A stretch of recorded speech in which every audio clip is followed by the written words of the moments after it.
Y hoy en esta travesura radial llamada La Pizarra estamos muy contentos por tener como invitado a Jaume Rouras, productor audiovisual muy vinculado al mundo del fútbol, es quien produce, por ejemplo, el fútbol de la Liga Española, muy vinculado también al mundo del cine, recientemente produjo la película El Buen Patrón, fantástica, y además es alguien que no esconde en absoluto su posición política. Hola Jaume, bienvenido a La Pizarra, ¿cómo estás?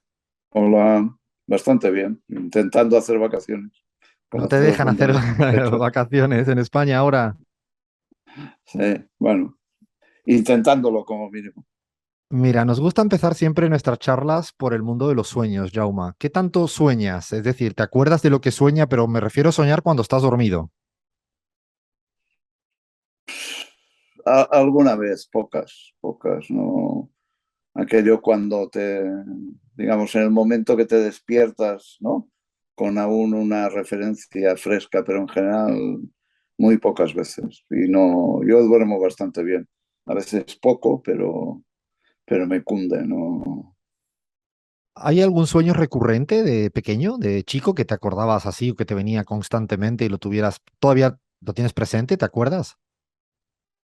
No, no, la verdad. Yo además, como de pequeño, tampoco quería ser ni bombero, ni policía, ni todo eso que se dice a veces, pues no, no. Vaya, es que en general no me acuerdo y tampoco tengo pesadillas, solo a veces aquello pequeñas referencias que dices, ay, no sé qué, pero no. Vaya, es que de verdad no puedo aquello intentar teorizar sobre, sobre nada. Pero a mí ya me está bien, ¿eh? Porque Prefieres me así, levanto ¿no? muy fresco siempre, sí. ¿Cómo era el Jaume Rouras de pequeño? ¿Travieso, estudioso, charlatán, tímido? Travieso, estudioso, poco charlatán, no sé si, bueno, más que tímido, yo diría introvertido.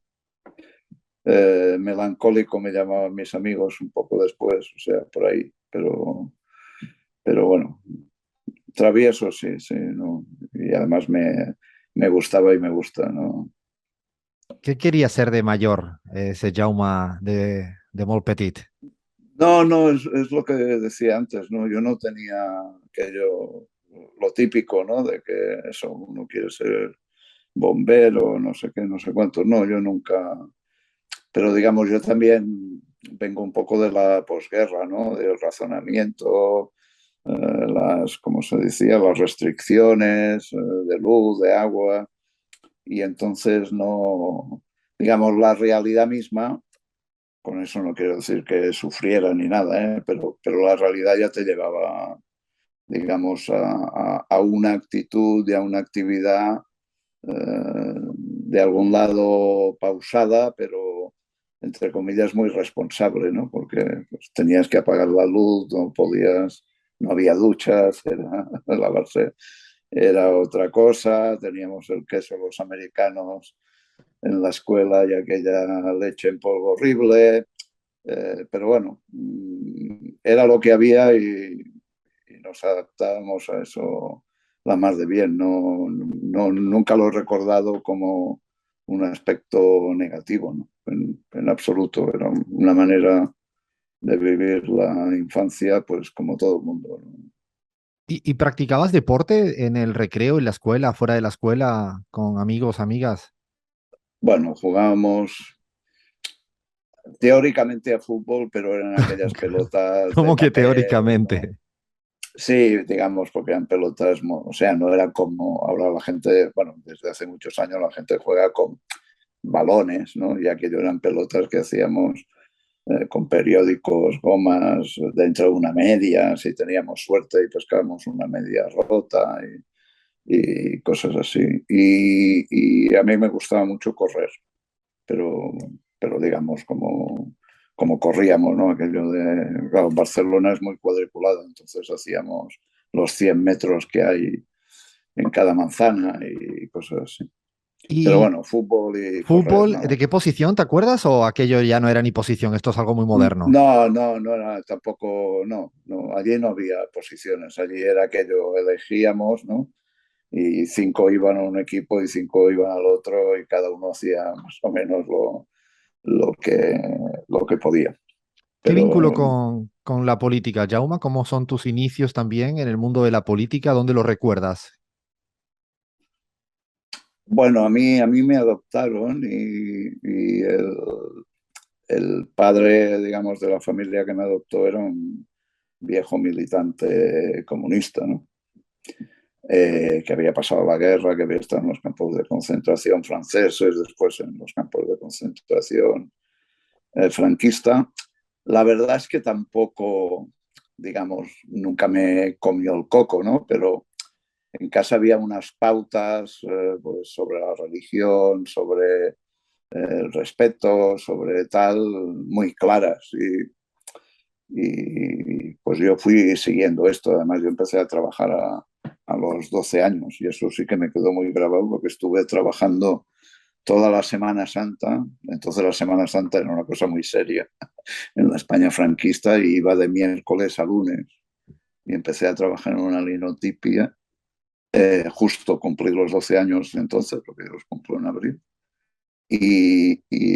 Por trabajar todos esos días de fiesta me dieron 25 pesetas. 25 pesetas pues no era casi nada, ¿no? Bueno, era mucho o era casi nada. Y mi primera reacción fue digamos, de rebeldía frente a esto, de decir, joder, ¿cómo, cómo te están explotando? ¿No? Pero bueno, digamos, yo empecé en comisiones a los 14 años, En 14 comisiones 15 obreras, años. ¿no? Sí, sí, con pantalones cortos que iba, sí, porque mi A los 15 madre no. años, Jauma. Sí, no sé ni si los había cumplido, pero sí, entonces. Y, Y y- me fui digamos, al cabo de poco ya creamos las comisiones obreras juveniles y ahí es donde, entre comillas, me fogué más en la calle, porque yo ya trabajaba y ya en el trabajo hacíamos algún lío de cuando en cuando, pero hay que conocer lo que era la España franquista de principios de los 60, que mucho margen no había. y en el mundo de la Y bueno, comunicación, Jauma, ¿en qué momentos empiezas a también a dar esos primeros pasos profesionalmente hablando? bueno, yo estuve en Nicaragua del 78 al 80 y después del triunfo de los sandinistas, casualmente, empecé, bueno, a ayudar más que a trabajar. Ayudaba a una agencia que se llama Biz News, que entonces era internacionalmente era bastante conocida y respetada, y no quiero decir que fuese progresista, pero bueno, en el marco de Centroamérica de los años finales de los 70 80 con la victoria en Nicaragua, con la situación de El Salvador, etcétera, etcétera, pues digamos, nadie era muy de derecha, por decirlo de alguna manera. Entonces empecé a ayudarles y de alguna manera aquello me despertó el tilín. Pero bueno, digamos, yo estaba allí militando, no estaba allí para hacer comunicación. Sí que escribía artículos para las revistas de la Liga, de la situación allí en Nicaragua y tal. Recuerdo uno que me salió muy redondo, que era sobre la alfabetización, la campaña de alfabetización, que además coincidí con Dora María Tellez, que ahora la pobre está presa y era una mujer excepcional. Bueno, es una mujer excepcional. Pero recuerdo un titular que era la revolución tiene 5 vocales, porque la revolución tiene 5 vocales y eso era una manera de empezar las clases de alfabetización y eso a mí me encantaba y uno de los artículos que hice tenía ese titular Me y quedo con me el titular identificaba porque mucho con eso. nunca había pensado en que la revolución tiene las Sí, cinco sí, pues la vocales. revolución tiene 5 vocales. Es una, Te es, sirve, te sirve. No, quiero decir que era yo haciendo bromas siempre la llamo pedagogía activa, ¿no? Porque era una manera de enseñar, pero dejando claro los posicionamientos. Nosotros en la pizarra, Jauma, tenemos un segmento que amamos mucho, que nos encanta, que se llama Fútbol y Política. Lo hace Leandro Álvarez conmigo. Hemos tratado primero que tratamos fue el brasileño Sócrates, con una historia de fútbol y política. Hombre, También, no sí, sé, Cantona, Maradona, un Lucatelli. señor, un señor del fútbol y de la política. Sí, sí. Sí, ¿no? Pero han pasado mucho, hasta Weah, ¿no? Presidente de Liberia, Cantona, el Mm. francés, Maradona, Lucatelli en la parte del otro lado, no sé, Guardiola. Tú que conoces muy bien el mundo del fútbol, ¿cuánto hay de política en el mundo del fútbol español o en el mundo del fútbol mundial? Bueno, más allá de que yo creo que todo es política, esa famosa frase de que no mezclemos el deporte o el fútbol con la política, la utilizan los políticos fundamentalmente cuando están utilizando el deporte para hacer política, ¿no? Pero eh, lo que pasa es que todo ha ido evolucionando, ¿no? Digamos, los deportistas antes se mojaban menos, ahora no es que se mojen mucho, pero hay temas que desgraciadamente, más allá de algunos pronunciamientos sobre situaciones políticas particulares como los de Guardiola con respecto a la situación de Cataluña o los de Cantona en su momento, por ejemplo, el tema de la homosexualidad, ¿no? Continúa siendo un tema tabú que normalmente solo lo rompen deportistas valientes, pero que esperan de alguna manera acabar su carrera, ¿no? Para manifestar eso. Y mientras han estado sufriendo allí, digamos, una opresión, una representación y tal y cual. Y aunque no sea directamente política, yo creo que eso será un poco la clave de bóveda del cambio, ¿no? En el momento en que, digamos, se asuma esto, que en el mundo del deporte femenino siempre ha estado muy asumido desde dentro y también asumido desde fuera. En cambio, en el masculino aún continúa con unos grandes tabús. El día que esto se rompa, yo creo que veremos el momento en que los deportistas en general y los futbolistas en particular se abrirán más a participar políticamente, explícitamente en la vida social, espero, vaya. Pero si no son capaces de romper esta barrera, que en el siglo XXI debería ser mucho más fácil, pues les cuesta más hacer lo otro, ¿no? Y yo creo que de alguna manera será una referencia, ¿no? También las mujeres se manifiestan políticamente más que los hombres, ¿no? Y no debe ser casualidad esa relación a la que hacía referencia. En tu caso, ¿te han criticado más en el mundo del fútbol por ser catalán o de izquierda o hay empate? Bueno, no, pero digamos, yo distinguiría, yo creo que en la industria del fútbol uno es bastante respetado porque llevo muchos años, porque nosotros hemos, digamos, no quiero decir revolucionado, pero cambiado muchas de las referencias del mundo del fútbol, cosas que antes no se podían ni poner en cuestión, ¿no? Y además le hemos dado una orientación a veces muy política. Por ejemplo, la guerra del fútbol en España era una guerra económica y social, digamos, porque la gente no se acuerda, pero con Prisa tú tenías que pagar 12 euros para ver un partido. Y nuestra guerra era para que por 12 euros pudieses ver fútbol todo el mes, Ujú. prácticamente, o 3 semanas, ¿no? Casi todo el mes. Y eso lo conseguimos después digamos, de sufrir mucho porque Prisa era un gran imperio y además políticamente tenía siempre todos los apoyos. Quiero decir que muchas de esas cosas que parecen eh, muy secundarias o que son batallas empresariales, pues desde nuestro punto de vista respondían a otros parámetros en los que siempre nos hemos movido. Entonces, dentro de lo que es la industria del fútbol, el mundo del fútbol, yo creo que somos muy respetados. Después, desde que existen las redes y Twitter, pues bueno, ya ¿no? Sale el forofo lo que yo llamo los hiperventilados, pero digamos, a mí nunca me han preocupado ni ocupado. De hecho, Jauma, bueno, en España, la gente que nos escucha desde Argentina, en AM750, o en Ecuador, en Radio Pichincha, o en Bolivia, en Patria Nueva, o en Paraguay, en Sin Antena, o en México, en Radio Sonora, los que nos escuchan por la base en público seguramente te conocen más, pero en España tienes una relación profesional muy sólida con el presidente de la Liga de Fútbol Profesional, Javier Tebas, que abiertamente siempre ha defendido los ideales más próximos a Vox. ¿Cómo le explicas a la gente en América Latina o inclusive allá en el Estado español esto? ¿Se habla de política? ¿Habláis de política vosotros o circunscribís al mundo del fútbol, que es lo que os reúne?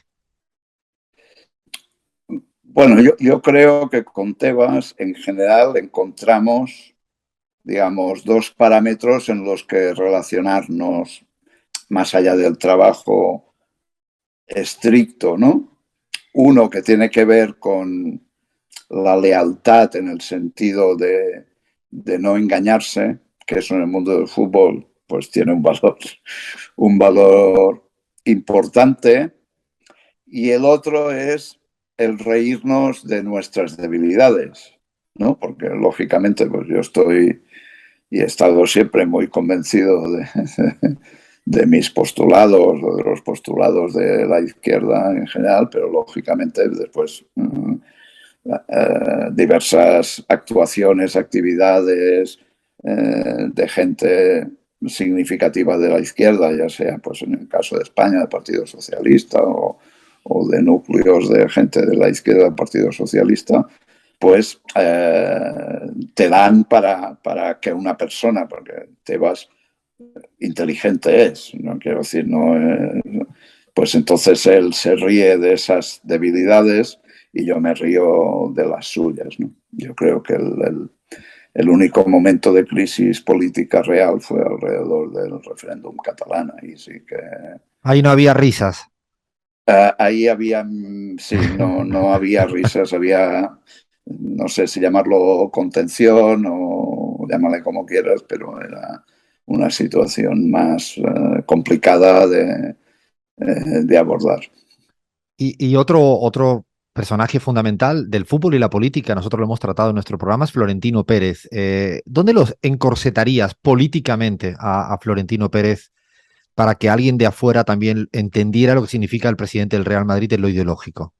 Bueno, Florentino antes o al inicio de su carrera era un personaje que era un personaje de centro, ¿no? Digamos, él pues apoyaba al Partido Reformista de Roca Junyent y Pujol, y no recuerdo si había estado en el partido de Adolfo Suárez, pero digamos se movía en esas esferas. Después yo creo que cuando empezó ya a ser un hombre con poder, presencia, presidente del Madrid, presidente de una gran empresa de construcción, pues yo creo que ese centrismo no sé, digamos, él dejó de referenciarse políticamente y yo creo que ahora pues la simbología política de Florentino es la del poder, pero es que él no tiene, entre comillas, que adaptarse al gobierno de turno, porque es Florentino Pérez, el presidente del Madrid,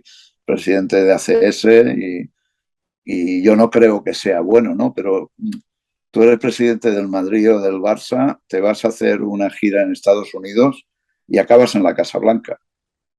Y eso, no, pero eso parece un chiste, pero es así. Y en cambio, un presidente de un gobierno español o tal, para acceder a la Casa Blanca o para acceder a entrevistarse con el presidente de los Estados Unidos puede estar años.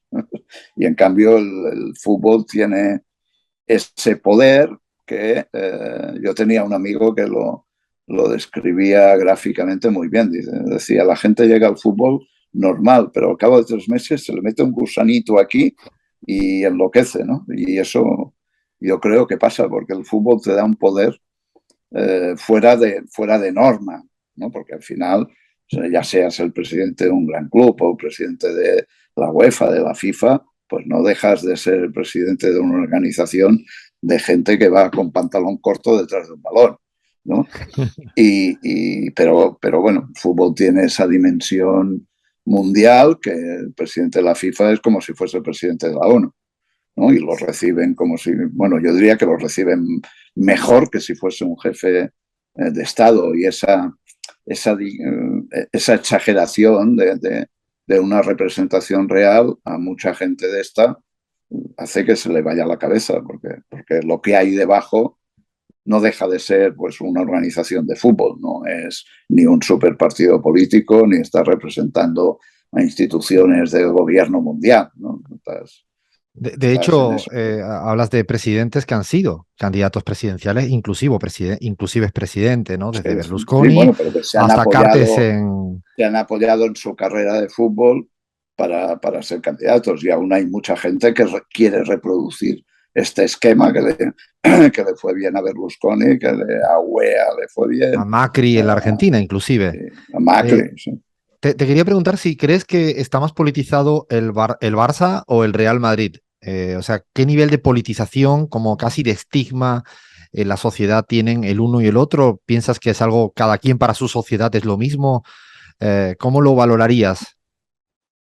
Bueno, yo creo que hay, digamos, el Barça de alguna manera ha estado más politizado siempre, porque también siempre ha estado más reprimido. No me refiero solo ahora al procés, el referéndum y tal, sino a principios del siglo pasado, la guerra civil, las prohibiciones, el tema de la lengua, lo que quieras, ¿no? Entonces siempre esto le ha dado una identidad resistencial que otros clubes no tenían y que el Madrid no ha tenido, al contrario, ¿no? Pues el Madrid, sin querer decir que fuese el equipo del régimen, pero sí que ha sido el equipo que se ha identificado más.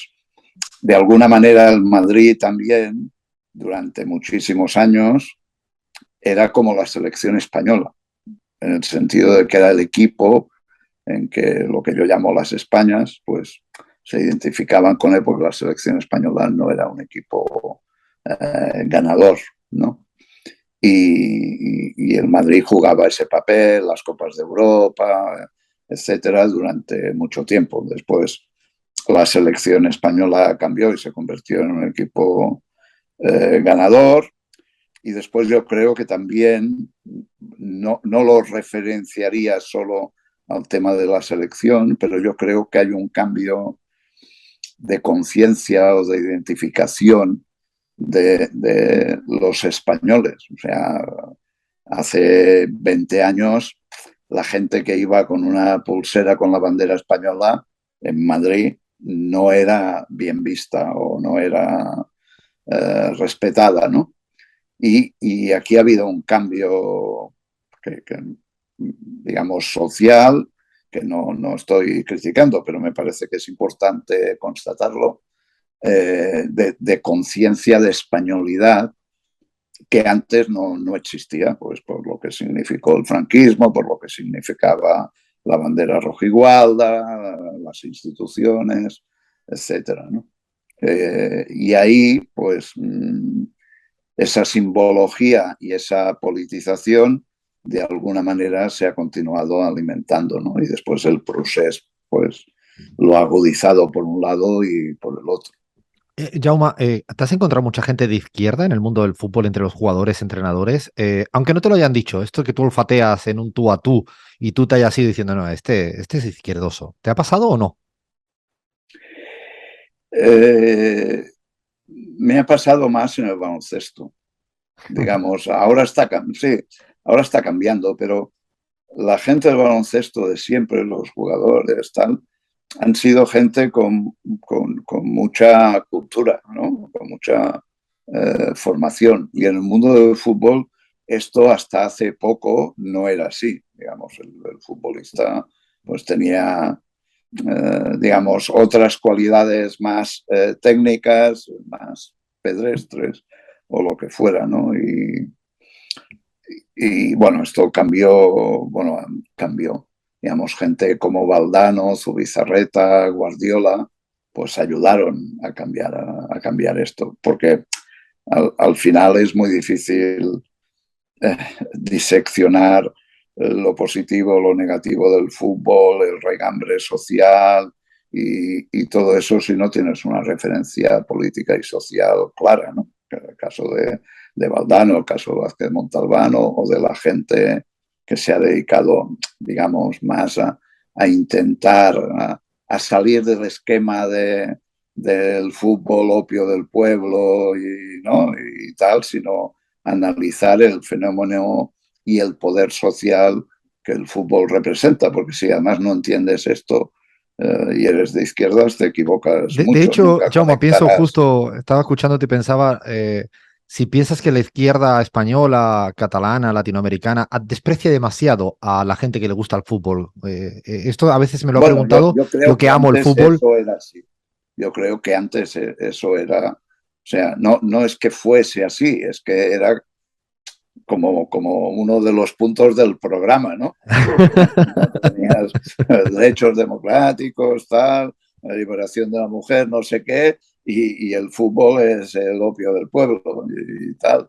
Y por eso decía que gente como Vázquez Montalbán, etcétera, bueno, ha habido un montón Galeano, ¿no? En este lado del charco, ¿no? sí, Galeano, ¿no? Iba a decir un montón de argentinos, uruguayos, Jorge Valdano y tal, que han ido desbrozando esto para enseñar que respondía a una identificación social que tenemos que tener en cuenta y que la tenemos que ganar, porque si no, no entiendes nada, ¿no? No puedes despreciar una cosa que aglutina pasiones y millones de seguidores en todo el mundo, que los niños, los jóvenes, digamos, se mueven como se mueven por eso.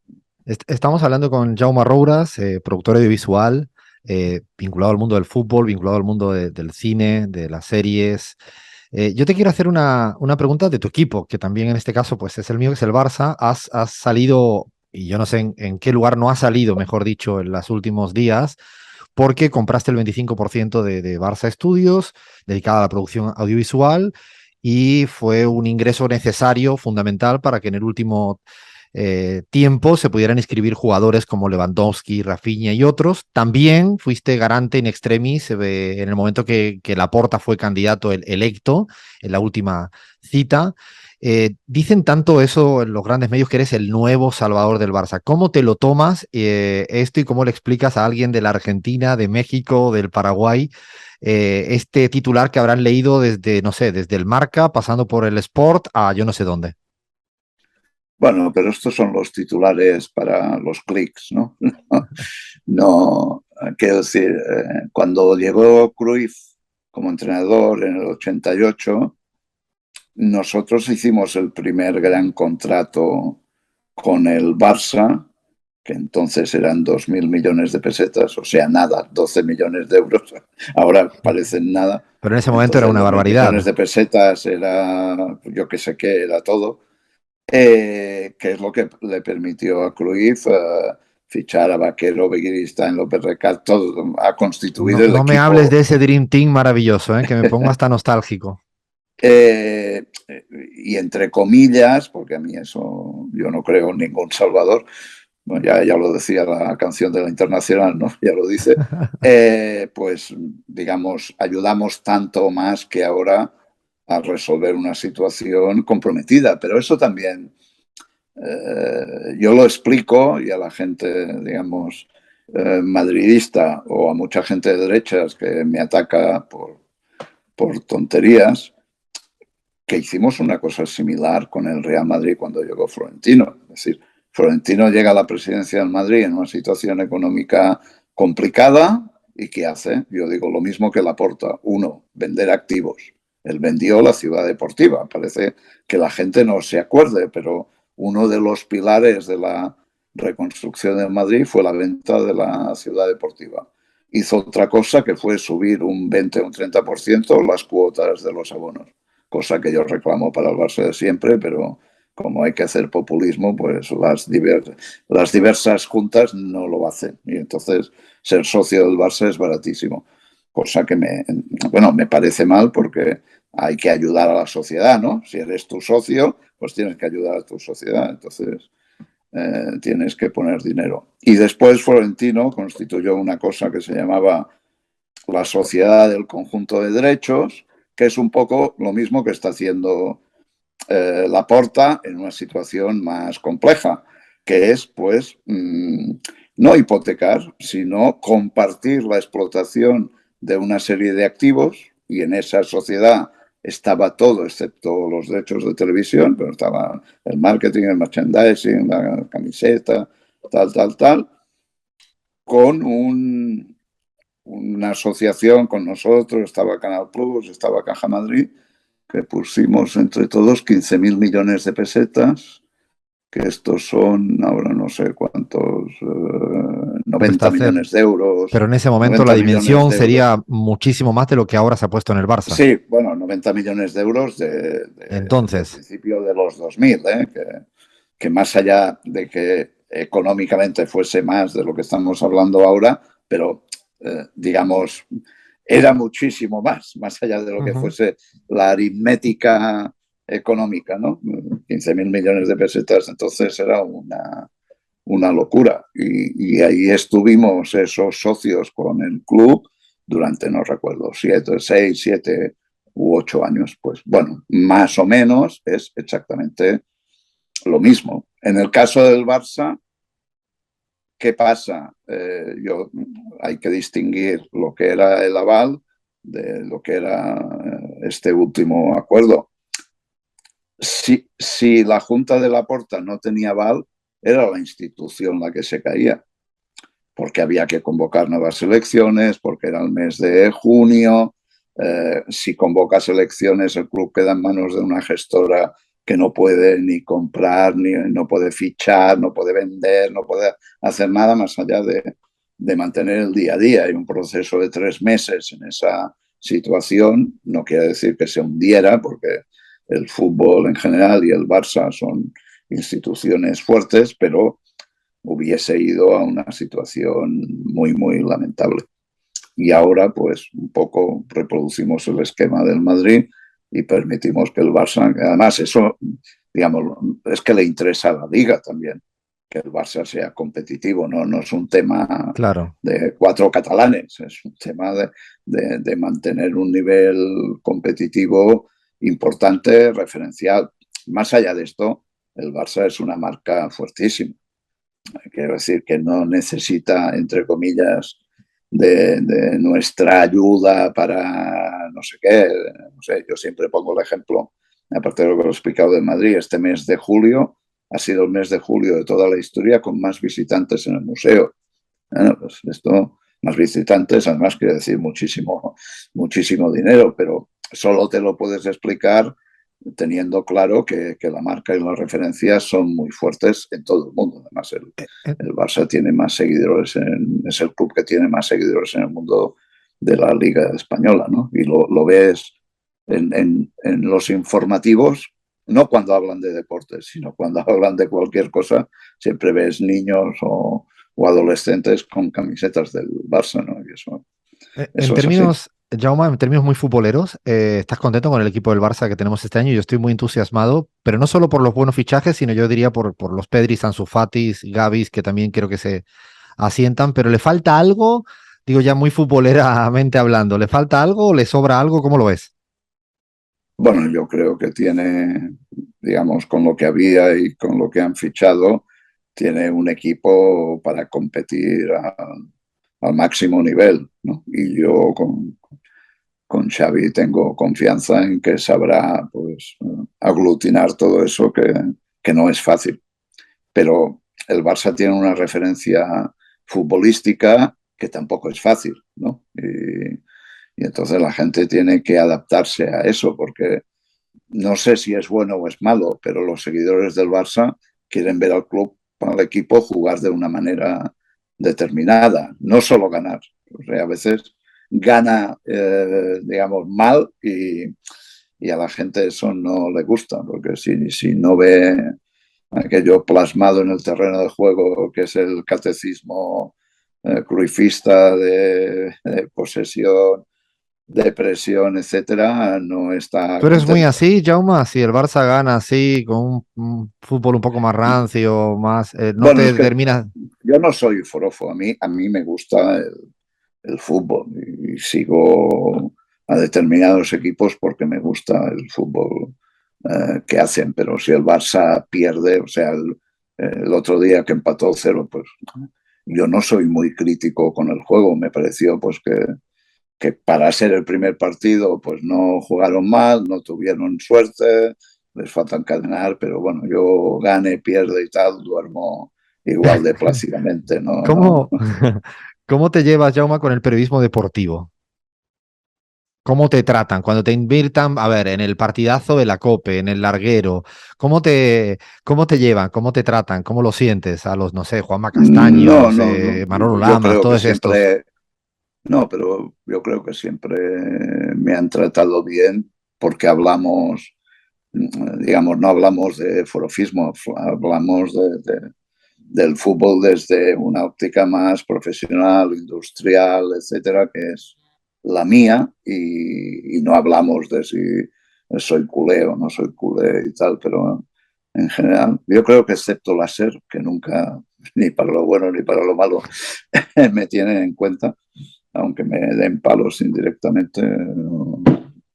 No, no, bueno, siempre he tenido buenas relaciones. Yo he estado dirigiendo además una redacción deportiva en la tele durante mucho tiempo. Yo creo que, a pesar de lo que se dice, el butano José María García en España hizo mucho daño al periodismo en general y al deportivo en particular, ¿no? Lo metió por una senda de demagogia, enfrentamientos y lío y tal y cual, que además contaminó después al resto. ¿No? Creó una escuela de esa, digamos, chillona, faltona, demagógica, que no llegó al periodismo deportivo por buenos derroteros. ¿Y el periodismo Digamos, político te trata peor que el periodismo deportivo? Me dices que tienes buenas relaciones, pero en el político, ¿cómo te tratan? No sé, desde figuras como Ferreras en La Sexta hasta pasando por Jiménez bueno, Los Ferreras Santos no me en... trata porque yo creo que de alguna manera me teme y entonces no me tira pullas indirectamente, pero no. Eh, bueno, pero yo creo que en la política al final lo que prima son las líneas, ¿no? Y como mi línea ha estado clara pues desde que era pequeño y ahora que soy un poco más mayor, pues digamos, la prensa de derechas depende, no sé, el mundo, como yo tuve la guerra con prisa y tal, pues siempre me ha tratado regular. El ABC, pues eso, me hace las portadas con Putin, Pablo Iglesias y Roures como, ¿no? Como la peste el eje del bubónica, mal. ¿no? Sí, el eje del mal y tal. Y además no sé qué tengo que ver yo con Putin, porque además, más allá de que pienso que lo que hay en Rusia es capitalismo, ni siquiera mal socialismo, y no tengo nada que ver. Si fuese teóricamente socialista, yo soy trosco y eso sería continuar siendo estalinismo, o sea que no, pero bueno, muchas luces no tienen, ¿no? Cuando uno es monárquico, pues algo le falla de base y entonces, pues... Y Hay, no, bueno, no... Es que ahora, claro, cuando hablamos de la prensa es muy difícil discernir, ¿no? Bueno, yo hago la separación en los confidenciales, que para mí en general es basura, ¿no? Y después, entre comillas, pues la prensa más seria, bueno, no, más allá de ese chiste del ABC, pues no, pues intentan darme los de derechas, pero, o sea, por ejemplo, yo nunca he sido indepe. Todos ellos, ¿qué hacen? Como si, digamos, yo soy soberanista porque lo he sido siempre. Antes decía, no, yo estaba por la autodeterminación cuando ibas a la cárcel por eso yo lo decía. Claro, ahora por desgracia también vas a la cárcel por eso en España, no solo bajo el franquismo, ¿no? Y entonces para mí, pues defender que los catalanes tienen derecho a un referéndum me parece muy básico. Bueno, no solo me lo parece a mí, sino que el PSOE lo tenía en su programa hasta hace 4 días, ¿no? Autodeterminación de los pueblos del Estado español. O sea, no es un invento de los troscos y redentos, ¿no? Era una necesidad política de la salida del franquismo. Después ellos lo borraron de su programa, como borraron muchas cosas. Y yo lo mantuve. Por tanto, defender que los catalanes y otros pueblos puedan hacer un referéndum para manifestar su voluntad me parece muy básico. Y esto no me convierte en indepe porque yo no soy independentista. No. Pero en cambio ellos hacen, tú coges la prensa, lo que yo llamo la prensa de Madrid, y ellos hacen la amalgama, ¿no? Si Todo, estás todo por el vale en el referéndum cóctel. y condenas que encarcelen a gente por eso y tal y cual, eres un independentista, odias a España y por tanto no hay que darle trabajo. Esa es su obsesión, es esta, no hay que darle trabajo, no puede ser que se mueva en el mundo del fútbol, y bueno, todo esa demagogia barata que además, más allá del odio estúpido, es un concepto muy antidemocrático, ¿no? Si yo no estoy de acuerdo políticamente contigo, tú no tienes derecho a trabajar, ¿no? Bueno, pero, digamos, de dónde venimos, en qué cabeza puede germinar esto y utilizarlo como un argumento repetitivo y cotidiano. No es alguien que en algún momento de ofuscación diga esto, sino que esa identificación se hace cotidianamente. No hay que darle trabajo porque es un independentista, ¿no? Sí, son tiempos que incluso parecieran que son de otra época, pero como que no. Y si además Sí, te, sí, te no, contara cosas de desgraciadamente América, de el América Latina. franquismo en España continúa presente y hay un retroceso global, ¿no?, de lo que es la cultura democrática. Es Te quería evidente. preguntar, Jaume, sobre otra línea de trabajo tuya, quizá un poco menos conocida para la gente que está dentro del fútbol, que es la parte de productora de cine, serie, programas, documentales. Yo, de hecho, he visto de lo último que has hecho, desde El Buen Patrón hasta casi todas las películas anteriores de Fernando León de Aranoa, no sé, Perdona, y nosotros hemos producido con Daniel Burman y Ossi el espía Bueno, de arrepentido, hecho la tenía apuntada aquí, porque es una serie que es una super maravillosa, serie sobre... maravillosa. La disfruté mucho y realmente todavía, de hecho, ese tema político en la Argentina sigue siendo objeto de noticias, Sí, ¿no? sí, yo creo que además la serie ha ayudado a, no solo a recordar, sino a poner sobre el tapete la necesidad de tomar algunas medidas. Y ahora estamos haciendo la segunda temporada. Viene segunda temporada. Mira, qué alegría que me Sí, diste sí, viene aquí en vivo segunda y en directo temporada. porque me quedé con ganas de muchísimo más. No sabía, la serie es más que Sí, sí. Bueno, recomendable. la primera acababa con, ¿no?, con el No hagamos spoiler, no infiltrado. hagamos spoiler, no hagamos spoiler, Vale, pero, vale, pero, sí, sí, no pero sí hagamos spoiler. merece mucho la pena. Yo sí, El espía arrepentido, películas, no sé, Un día perfecto, Princesas, Amador, todas para mí son recomendables. O Camino, que no es de Camino Fernando era León de un Aranoa. super peliculón. Uf, cómo me hizo Un super sufrir. peliculón contra el Opus Dei Exacto. de esa película hace como 15 años, ¿Cuánto tiempo hace? digamos, Hace mucho tiempo, 15 años. 15 años debe ser, ¿no? Estamos 22, bueno, sí, entre 10 y 15. Y en España hacer una película contra el Opus Dei no es Muy fácil. recomendable Camino o el documental de Salvador Puig Antich, ¿no? Otra cosa maravillosa. Películas de Woody Allen, has producido no sé cuántas, desde Vicky Cristina Y Barcelona. la de Patricio Guzmán de Salvador Allende, que fue la primera película sobre Allende que se estrenó en los cines en Chile después del golpe, debía ser a los 30 años del golpe, si no recuerdo mal, en el 2003. Esa no la tenía Pues, anotada que era pues producida además, por ti, bueno, Jaume. como muchas películas le sobra 15 minutos, pero es una gran película sobre Allende y lo que significó. Primero, Ya, pregunta sobre el tema del cine. ¿Hay más egos entre los actores, actrices que los futbolistas? ¿O también hay empate? bueno, son diferentes. Son diferentes porque además, digamos, las presiones, los inputs que reciben son digamos, de sectores sociales diferentes. No, no. Ahora la última película, que es la última que hemos hecho, sí, que es Competencia Oficial De Penélope Cruz, con, con además con, con, Banderas y sí, el argentino con este Mariano, fantástico. con y tal, los argentinos, Duprat y con Antonio Banderas y Penélope Cruz, trata de eso, es un retrato de los egos en el mundo del cine y es, lógicamente está exagerado, pero es un buen retrato de eso, ¿no? Pero bueno, es que, digamos, tú eres un artista y te encuentras dentro de un torbellino y es muy difícil a veces asimilar bien, superar, digamos, todo ese reconocimiento, presiones, etcétera. Y hay gente que lo lleva bien y hay gente que lo lleva peor y hay gente que, como decía mi amigo del fútbol, se le mete aquí un gusanito De hecho, y pierde lo demos. actuación de Óscar Martínez, Penélope Cruz, Antonio Bandera, muy, muy recomendable. Sí. Respecto al mundo del cine, siempre no sé si la palabra es siempre haces o siempre prefieres películas con cierta sensibilidad, crítica, política, social, o si hay algo muy bien hecho, vas hacia adelante sin sesgos.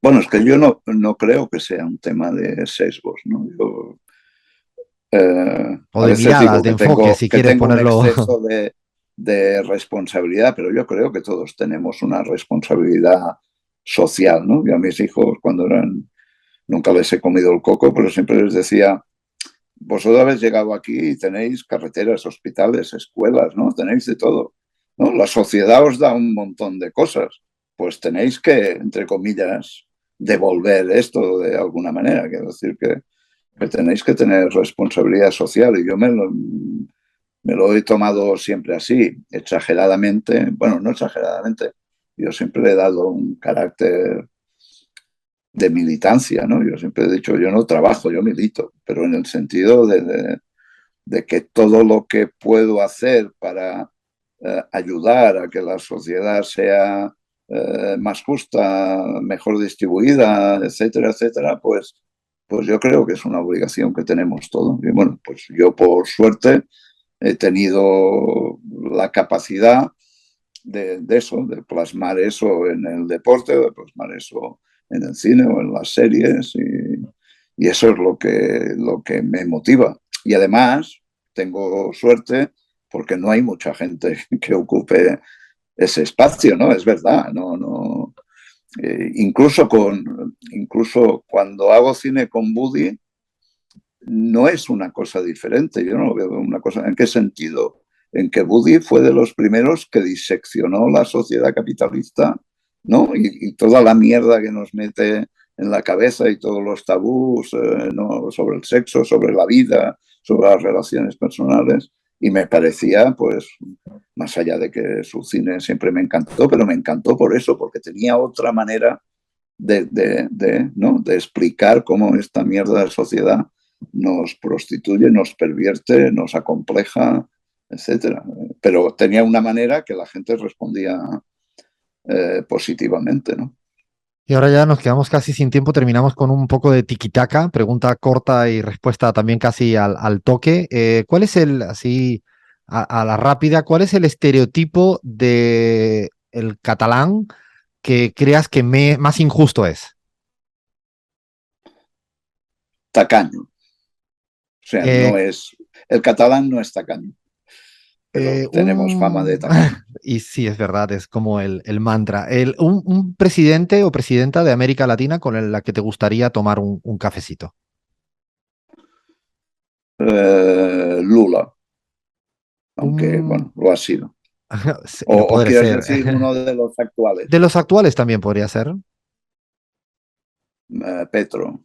También lo conozco de antes, pues ahora me encantaría compartir un café para recordar viejos tiempos y cómo ha llegado al poder ahora. Un político de España con el que no te tomarías un café.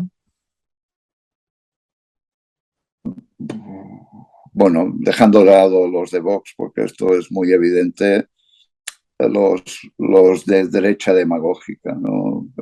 Es que no, digamos, no hay una base para tomar un café, porque no hay nada que conversar con alguien que no quiere razonar, sino inventarse argumentos, ¿no? Un país de América Latina en el que te gusta mucho. Bueno, a mí me gusta mucho Nicaragua porque he estado allí años felices y plenos, pero no está en la mejor situación como para ir, ¿no? ¿Y de Que vacaciones a cuál te es irías una ahora de lástima. América Latina? ¿Perdona? ¿De vacaciones? Así que te guste lo cultural, en el pasear, en en la naturaleza de América Latina. Seguramente México. Eh, ¿Cuál ha sido el mejor entrenador del fútbol español que tienes en tu cabeza? Bueno, podría decir Valdano, Guardiola, Cruyff. No, me sería difícil separar uno de los tres. ¿Una película que nos recomiende, ya sea tuya o no? Una película, bueno, para mí una de las mejores películas de la historia del cine es Apocalipsis Now, y esa se la recomiendo a todo el mundo. Es como Cien años de soledad, ¿no? Que ya sé que mucha gente cuando te dicen un libro, y dice Cien años de soledad, dicen, no ha ido a lo fácil. No, no, es que te lo puedes leer 2 años después. Bueno, aparte que todo el inicio, cuando explica por qué Buendía se va a Sí. la guerra, todos los puntos que dice aún están por realizar en Colombia. O sea que, Es casi digamos, el programa de continúa inicio siendo de mucha actualidad, pero me divierte por eso, porque lees esas bases, ¿no? Y dices, joder, pobres aún están en eso. ¿Y una serie que hayas visto hace poquito, que sea linda para recomendar también? Bueno, poquito, o sea, para mí la serie es The Wire, pero hace poquito vi Gaslit, que no sé si la has visto, No esta la he de visto. Julia Roberts y Sean Penn, que es, digamos, es el Watergate, pero desde la óptica de la mujer del que era el fiscal general de Estados Unidos, que es el papel que encarna Julia Roberts. Y es una, o sea, no solo es una gran actuación de las Roberts y de Sean Penn y tal, sino que es una maravilla de serie. De verdad, te la recomiendo porque es muy, muy buena y son 6 o 7 capítulos. Queda anotada ahora, ya tengo ganas también de... Son buenas recomendaciones. Me acuerdo que yo sí me dijiste una vez y ahí quedó anotada y me la vi, me la comí entera. Y ahora para terminar, sí, dime una palabra por cada palabra que te digo. Maradona. Es que yo estuve trabajando con Diego mucho tiempo, cuando vino a jugar aquí al Sevilla. Y entonces es amargura para mí porque era un súper tipo. Y Mm. entonces, pues eso me produce amargura. Cruyff. Cruyff es la clase, es la inteligencia, la clase. Pedro Sánchez. Un gobernante al uso. León Trotsky. Un clarividente y un luchador hasta el final. El rey de España. Es como se dice, uno que no trabaja. No me sale ahora la palabra, pero es que es cero, además, ¿sabes? A veces me hace rabia que la gente no vea cómo pueden referenciarse a gente que no aporta nada. O sea, ¿con quién ha empatado? ¿A qué? ¿No? Pues a nada. Eso es lo que me da rabia, más allá del tema de las instituciones monárquicas y toda esa patoleya, sino que no, es encefalograma plano. ¿No? Guardiola. Demasiado obsesivo. Es un gran tipo, pero a mí yo siempre se lo digo, tranqui, Demasiado. pero lo vive todo tan intensamente que un día le dará un ataque. Pablo Iglesias. Es que yo a Pablo lo conocía de antes, precisamente por el cine. O sea, él hacía cineclubes en la universidad y yo iba con mis peliculitas. Y ahí nos conocimos cuando no era Pablo Iglesias, digamos. ¿No?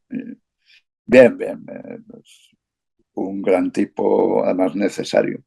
Y la última pregunta, y si no la digo, revienta. ¿Messi va a ser nuevo jugador del Barça después del PSG o crees que no? No, no, yo esa mística que ahora se está... O sea, yo creo que fue un error que se fuera y lógicamente creo que no va a volver porque además no salió bien y es muy difícil de recomponer, ¿no? Pero Leo no solo es, diría, el mejor jugador de fútbol de la historia hasta ahora, sino que además es un gran tipo, ¿no?